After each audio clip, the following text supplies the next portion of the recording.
AITA for telling my sister she's not allowed to bring her homemade food to Thanksgiving because her cooking is ruining the meal. I need to start this by saying that I love my sister. I really do.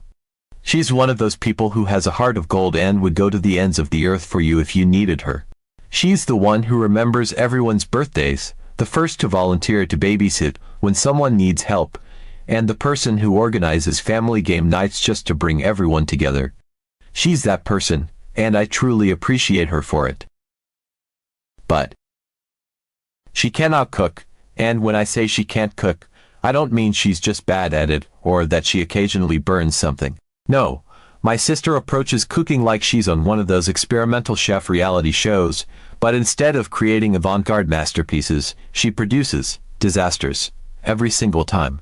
I wish I were exaggerating, but the woman has somehow turned simple, foolproof dishes into what I can only describe as inedible science experiments. This has been going on for years. Thanksgiving, Christmas, potlucks, you name it. My sister has brought something bizarre and borderline offensive to the table. And every single time, we all do our best to smile, say something non-committal like, "Wow, this is so creative," and quietly push her dish to the far end of the table, hoping it will be forgotten. But it never is. She always notices when people don't eat her food, and she gets this wounded look like we've just insulted her entire existence. Then she says something like, "Oh, maybe I overdid the seasoning," or "I guess not everyone is into fusion cooking," and we all awkwardly reassure her that it's fine. It's not fine. Let me give you a couple of examples so you understand what I'm dealing with. Last Thanksgiving, my sister showed up with her special recipe stuffing. Now, I love stuffing. In fact, it's one of the dishes I look forward to the most every year. There's something magical about its warmth and savory goodness, the way it perfectly complements turkey and cranberry sauce, and how it just feels like the essence of Thanksgiving on a plate. Stuffing, in my book, is sacred.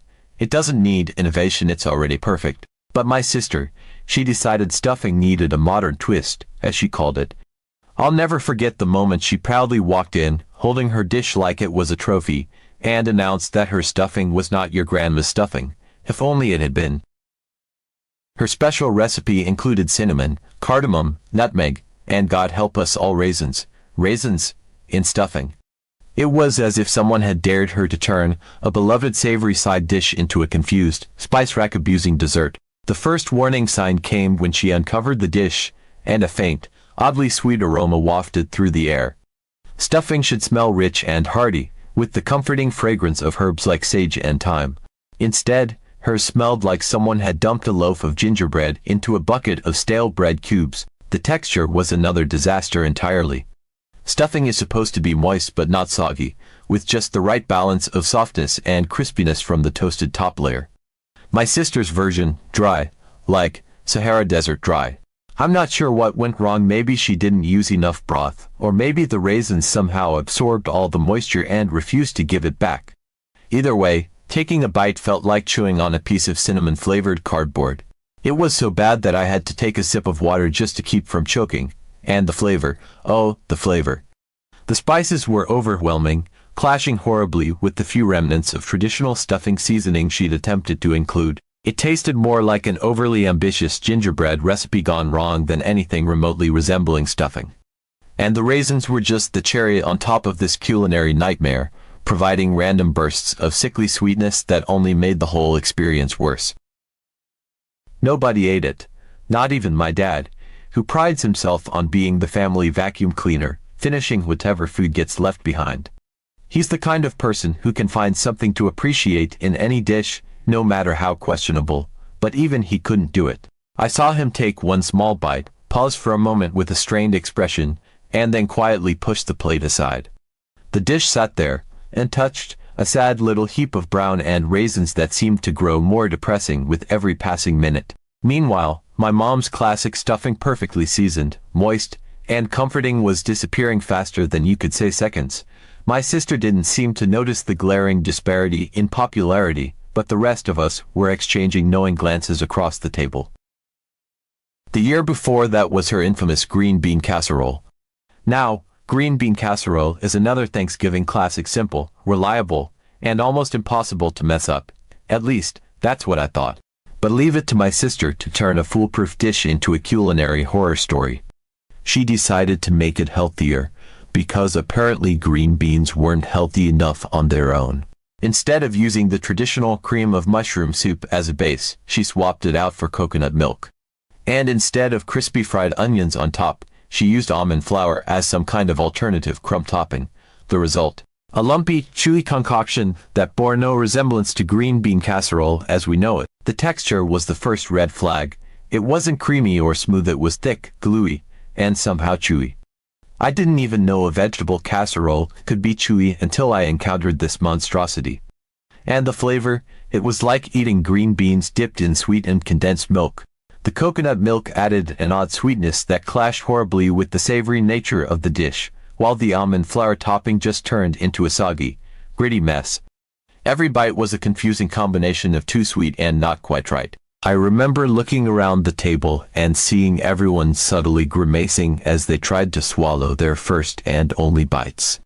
People were discreetly scraping it into napkins or pretending their plates were already full just to avoid having to take any. Once again, nobody touched it.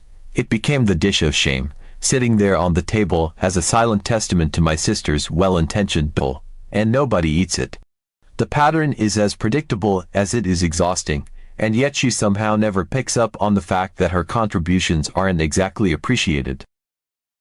So, I decided to do something bold. I called my sister and gently suggested that this year, she bring something other than food. I thought I was being kind about it. I told her how much I appreciate her effort every year and how I know she puts so much thought into her dishes, but that this year, I wanted to streamline things.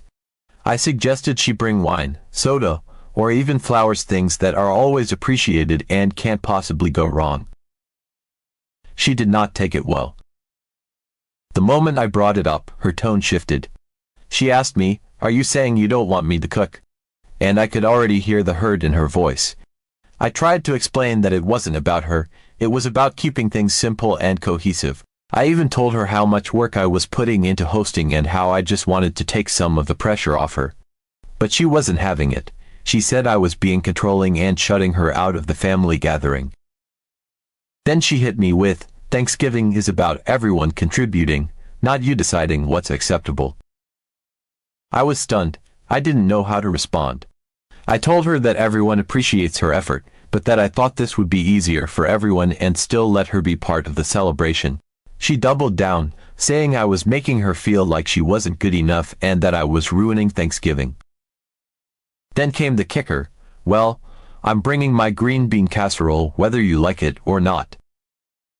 At that point, I just gave up. I said, "Okay, do whatever you want," and hung up. Now, word has gotten out to the rest of the family. Apparently, my sister vented to my mom, who is firmly on her side. My mom called me and said I was being too rigid and that Thanksgiving isn't about the food, it's about family. She told me I should just let my sister bring whatever she wants and not make such a big deal out of it. A couple of my cousins chimed in too, saying things like, "It's the thought that counts, and you're being kind of harsh." But here's the thing, I'm the one hosting. I'm the one putting all this time, effort, and money into making a beautiful meal. Is it really so wrong to want the food to be good? To want people to actually enjoy what's on the table? I don't think it's fair that I have to cater to my sister's feelings at the expense of the entire meal. At this point, I don't know what to do. Do I just let her bring the casserole and resign myself to another year of awkwardly avoiding it? Do I accidentally forget to put it out on the table? Or do I stand my ground and risk blowing up the whole holiday? I feel like no matter what I do, someone's going to be upset. Am I really the bad guy here? I just want people to leave my Thanksgiving dinner happy, full, and not traumatized by coconut milk-covered green beans. Update 1. Alright, well, things have escalated fast. First off, thank you to everyone who commented on my original post. It was both comforting and eye-opening to read all of your advice. I tried to compromise, I really did, but this situation has taken on a life of its own, and Thanksgiving is still weeks away. After the last conversation with my sister, where she declared she'd be bringing her green bean casserole whether I liked it or not, I tried to take a step back and let things settle. I figured she'd cool down and, Worst case scenario, show up with her casserole as usual, and we'd all just deal with it. But things didn't settle. In fact, they've gotten worse, and now I feel like I'm starring in a reality show called Thanksgiving, the host's nightmare. It started a few days after that initial call. My sister was being unusually quiet in our family group chat, which normally lights up this time of year with everyone sharing plans and coordinating who's bringing what. I chalked it up to her being upset with me and thought, fine, maybe some space will do us both good. But then I started hearing things through the grapevine. First, my mom called me. She wasn't outright scolding me, but she was definitely team sister. She started saying things like, "You're overthinking all of this, and it's just one dish, let it go." I stayed calm and explained again that I didn't want to offend my sister. But I also didn't want her to feel pressured to experiment in the kitchen when it hasn't worked out in the past. That's when my mom dropped a bombshell. "Oh, she's been working hard on something special. You're going to love it. She's calling it her Thanksgiving surprise." Thanksgiving surprise, alarm bells went off in my head. This was the same woman who once put diced mango in mashed potatoes because she thought savory and sweet was trending. I pressed for more details, but my mom clammed up, saying she didn't want to ruin the surprise. She told me I was being too rigid and that I needed to let people contribute in their own way. I was about to drop it when she accidentally let something slip. My sister's recent grocery haul included canned oysters and edible glitter. I think my soul left my body for a moment. That night, I called my husband and vented for a solid 20 minutes about canned oysters and glitter. He tried to be supportive, but even he was clearly at a loss for how to respond. His suggestion, just make extra mashed potatoes, not exactly a solution, but I appreciated the effort. Then things got worse. A few days later, my cousin sent me a screenshot from the family group chat, the real family group chat. You know, the one I wasn't invited to, because why would the person hosting Thanksgiving need to be part of the conversation about Thanksgiving, right? Anyway, the screenshot revealed exactly what I'd feared. My sister had gone full steam ahead with her plans for the Thanksgiving trio experience. In fact, she'd been using the chat to rally support, hyping up her creations as though she was a contestant on Top Chef. She kept saying this trio was her way of elevating Thanksgiving and introducing the family to new culinary horizons. I don't even know where she gets this language from. She sounds like she's auditioning for a Food Network special instead of contributing to a family potluck. Apparently, she's been putting a lot of effort into making the trio the main event. According to her, it's not just about the dishes. It's about the experience. She's designing little menu cards to describe each dish and creating custom place settings that will reflect the artistry of the meal. I can't even type that without cringing. Menu cards. For Thanksgiving, this isn't a Michelin-starred restaurant. It's my dining room. At this point, I don't know whether to laugh, cry, or start preemptively drinking, probably all three. From what I've gathered, and I wish I didn't know as much as I do, her Thanksgiving trio experience includes the following. Oyster surprise. This dish immediately set off alarm bells. The main ingredient, canned oysters. Let me just say, I have nothing against oysters in the right context, but canned oysters. For Thanksgiving, she apparently plans to combine them with crushed saltine crackers, which already sounds like a questionable pairing, and then top it off with some kind of secret glaze. My cousin thinks it might involve a fruit puree of some sort, but nobody's sure because she keeps referring to it as the surprise. Let me tell you, there's nothing more terrifying than a dish that openly calls itself a surprise. I'm already imagining something slimy, salty, and weirdly sweet, like a dessert and an appetizer got into a fight and this was the messy result. My cousin even joked that it might be served cold, which if true means it's going to sit there looking like the saddest plate of mystery seafood anyone's ever seen. Glittered sweet potatoes. I don't even know where to begin with this one. She's taken a classic Thanksgiving staple sweet potato casserole and turned it into some kind of bizarre craft project. The base is the usual sweet potatoes with marshmallows on top, but she's added edible glitter to make it whimsical and Instagram-worthy. I can't even imagine what this will look like, but I'm picturing something that belongs at a kid's unicorn-themed birthday party, not a Thanksgiving table. The glitter alone is giving me anxiety. Who wants to eat glitter? I know it's technically edible, but that doesn't make it food. I keep thinking about how it's going to stick to everything: utensils, plates, maybe even people's teeth. And can you imagine trying to explain why there's glitter in the gravy because it somehow migrated across the table? It's going to be chaos.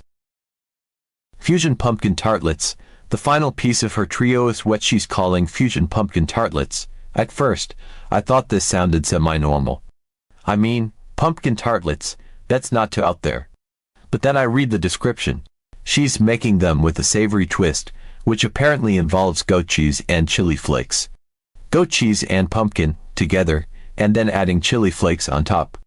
I don't even know what she's trying to accomplish here. Is it supposed to be sweet, savory, spicy? All of the above. The worst part is that they're mini tartlets, which means they're going to look deceptively cute, and some poor, unsuspecting relative is going to pop one into their mouth thinking it's a normal dessert, only to be hit with an explosion of conflicting flavors. Let me remind you, she is planning to serve these dishes at my Thanksgiving dinner. A dinner I've been planning meticulously for weeks, with a cohesive menu featuring traditional favorites like turkey, mashed potatoes, and cranberry sauce. I'm trying to create a warm, inviting experience for my family, and now I'm competing with glittered sweet potatoes. As if that wasn't enough, she's decided these dishes need their own table. That's right, she's bringing her own setup, complete with a tablecloth, decorations, and the aforementioned menu cards.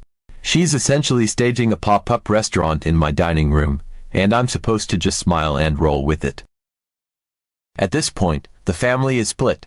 Half of them think I'm overreacting and should just let her do her thing. My mom has been calling me regularly to tell me I'm being too controlling and that I need to loosen up. She even said, "Who cares if it's a little different? Thanksgiving is about family, not the food." The other half of the family is quietly texting me on the side, asking things like, is she really bringing glittered sweet potatoes, and should I eat before I come? I'm stuck in the middle of a family food war. If I try to shut this down, I'm the bad guy who's ruining Thanksgiving and making my sister feel unwelcome. But if I let it happen, my carefully planned dinner turns into a chaotic mashup of traditional dishes and experimental atrocities. And let's be real, nobody's coming back for seconds of canned oysters and glitter. The worst part is, Thanksgiving is still weeks away, and I feel like I'm already losing control of the narrative. My sister has turned this into a whole thing, complete with her own fan club, and I'm the villain in her story. I've tried to compromise, but at this point, I feel like no matter what I do, someone's going to be upset. The only question is whether it'll be me or the entire extended family. Right now, my options feel limited. Do I let her bring her trio and hope for the best? Do I preemptively order pizza as a backup? Do I try to accidentally misplace her dishes in the chaos of the kitchen? I'm seriously considering setting up a second table in another room and designating it the experimental zone, just to keep her creations away from the main spread. All I know is, this is shaping up to be the most stressful Thanksgiving I've ever hosted. And the funniest part, my sister thinks she's helping. Update 2. Alright, so Thanksgiving is now just a little over 2 weeks away, and I honestly don't know whether to laugh, cry, or just hand over my hosting apron and wave a white flag. I thought the Thanksgiving trio experience would be the height of the madness: 3 experimental dishes that no one asked for, complete with their own table and menu cards. But no. My sister has officially turned this into her event, and things have gone completely off the rails. Since my last update, my sister has apparently decided that this year's Thanksgiving is going to be her culinary coming out party. According to the screenshots my cousin keeps sending me, bless her, my sister has been hyping up the family group chat about how this will be a Thanksgiving to remember. She's calling it her Thanksgiving debut and has even referred to herself as the Thanksgiving head chef. In my house, for the dinner I'm hosting. The audacity would be hilarious if it weren't happening to me. The new development, she's now planning a culinary surprise centerpiece to serve as the main attraction. That's right, on top of her 3 already bizarre side dishes, she's making some kind of statement dish to be the star of the meal. I have no idea what this centerpiece is, but based on her track record, I can only assume it will involve ingredients that have no business being combined. Glittered sweet potatoes and coconut milk casseroles are bad enough, but a main dish. I'm picturing something horrifying, like a turkey stuffed with seafood or some kind of savory jelly mold. The thought alone is giving me stress hives. And it doesn't stop there. My mom has now fully taken my sister's side. She texted me privately to suggest that I step back this year and let my sister shine. She thinks my sister is just so excited about her contributions and that we should let her have her moment. Apparently, my mom is convinced that if we humor her this one time, she get it out of her system and stop experimenting on the family in the future. But let's be real, this isn't going to be a one-time thing. If we let her hijack Thanksgiving now, she'd be pulling this stunt at every holiday until the end of time. What really got me, though, was when my mom hinted so casually that maybe I should focus on decorations and drinks instead of the food. Decorations and drinks, for the Thanksgiving dinner I'm hosting. It's clear what's happening here. My mom is trying to gently hand the reins to my sister without actually saying it. She thinks this is a compromise. Meanwhile, I'm sitting here wondering why the person with a proven track record of turning classic dishes into disasters is the one being handed the metaphorical chef's hat. At this point, I feel completely stuck. If I push back, I'm the villain who's ruining my sister's big moment and turning Thanksgiving into a family feud.